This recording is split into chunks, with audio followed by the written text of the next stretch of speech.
Well, that certainly is a way to make a streak end. I'm not doing the guitar this time.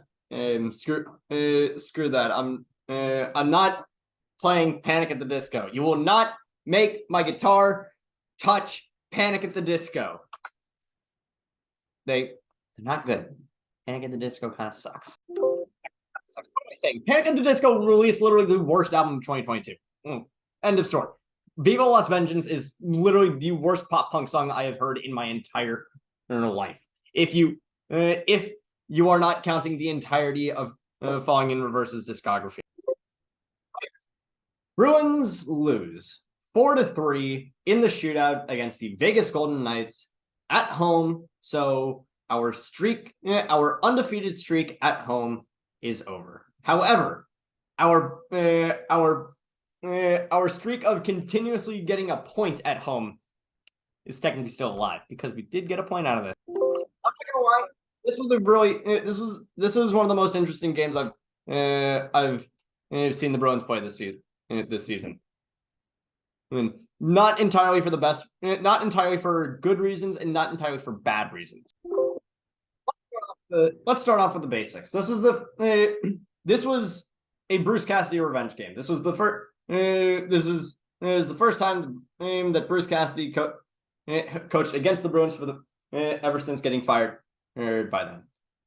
And not only that, it's also the first time that Jack Eichel has played against the Bruins since getting. It's the first time that Jack Eichel has played in Boston in like 3 years or something like that, because he was hurt for pretty much the entire 2020-2021 season, and then got traded, and then was hurt for most of last season up until after the Bruins didn't have any more games against Vegas. So it's been like 3 years for old Jack. Yeah, you're gonna have to wait a little bit because he was listed as day-to-day, and then right before puck drop, it was revealed that he tweaked something in the lower body during warmups, and so he did not play this game. Pietrangelo, and neither did Alex Pietrangelo. So Vegas is already down their best defenseman and one of their best and a top line center and their top line center for this game. So what do? They show up. We don't. We stress that the first period of this game was quite possibly the worst period of hockey that the Bruins have played all season. Like a few weeks ago, where near the end of the first period, freaking who is it? Pasta and DeBrusque just slam right into each other, and then Marchand takes a spill and triggers a tripping penalty, all while the Bruins are on the power play. Yeah, that was basically how this game felt for the entire. That moment was basically how this game felt. But instead of just in one tiny moment, it was for the entire first period. Our shots were not going. Our shots were not going where they needed to. Our passes were as ill-conceived as the next Paranormal Activity movie. And all this game really did was just cement in everybody's mind that Brandon Carlo needs to be traded. Because that man was absolutely useless. Like a tchotchke from a bad day that you keep around because it reminds you of something good, and then you just keep it around for way too long. Yeah, that's basically Brandon Carlo. Because ultimately he's freaking useless, but because ultimately he was freaking useless in this game, but we still have him on our roster because as it reminds us of the 2015 draft wasn't so bad for us. We could have easily taken and 2 of those first round picks to move up into the top 5 to draft someone like, I don't know, maybe Jack Eichel, Mitch Marner, Mikko Rantanen, freaking Zach Werenski, or Noah Hannafin, someone who is a better freaking defenseman than Brandon Carlo. Crap, and we're down 2-0 by the end of the first period. I don't know who scored in the first period, and I don't care to know who scored. It was Paul Cotter with like a minute and a half into the first period, and then Jonathan Marchessault like halfway through the first, just picking up his own rebound off a breakaway and saying, hey, thanks for this back. I'll give it right back to you. Paul Cotter says, hey, remember the last period when I scored in the first minute and a half of the period? Want to see me do it again, but this time in just the first minute?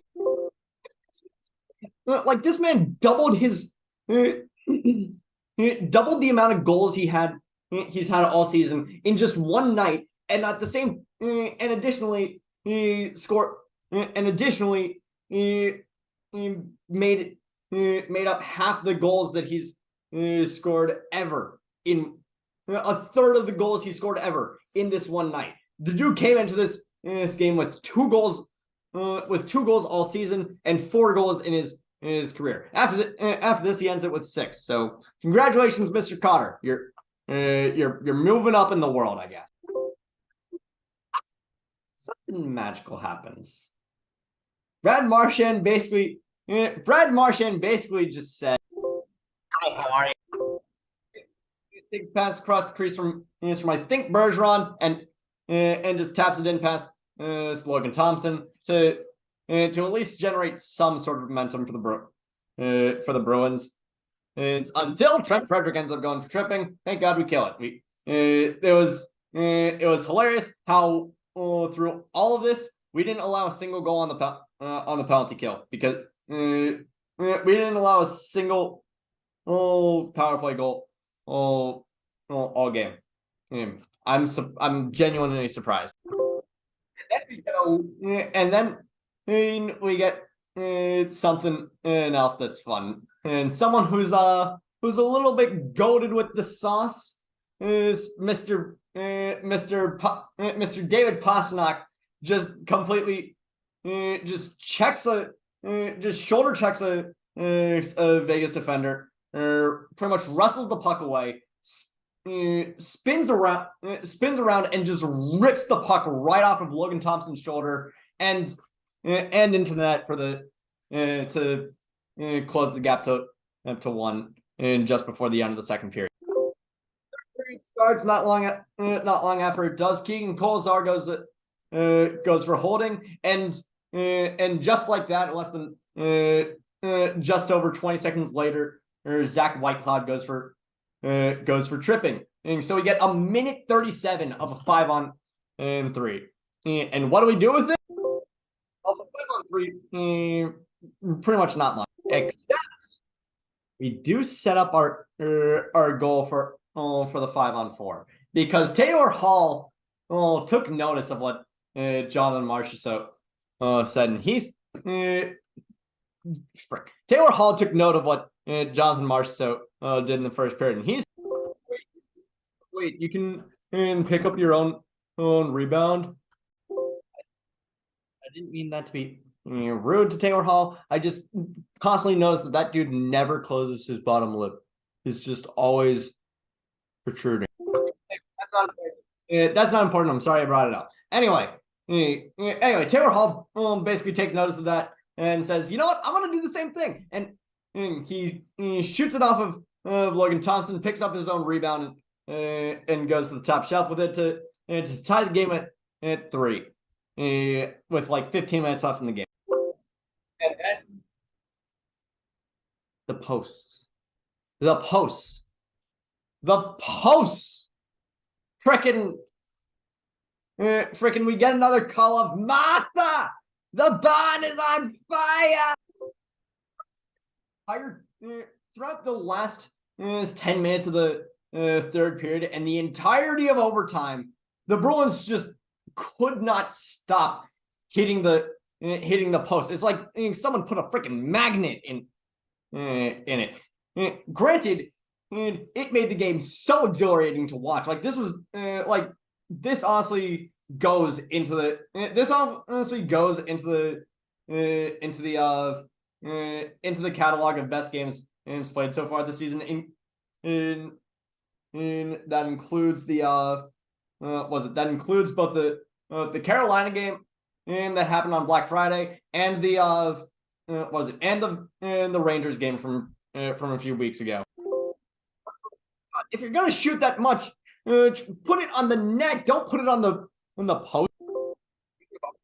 We go to overtime. In which Nicholas Watt takes a tripping penalty. It takes a slashing penalty, and so we get a 4-on-3. And you know what we do with it? We hit the post some more. We go to the shootout. Everybody's favorite thing to hate in the NHL, and honestly, I completely agree. I remember somebody on the most recent fumble dimension from Secret Base is where Kofi makes the most violent hockey team ever created.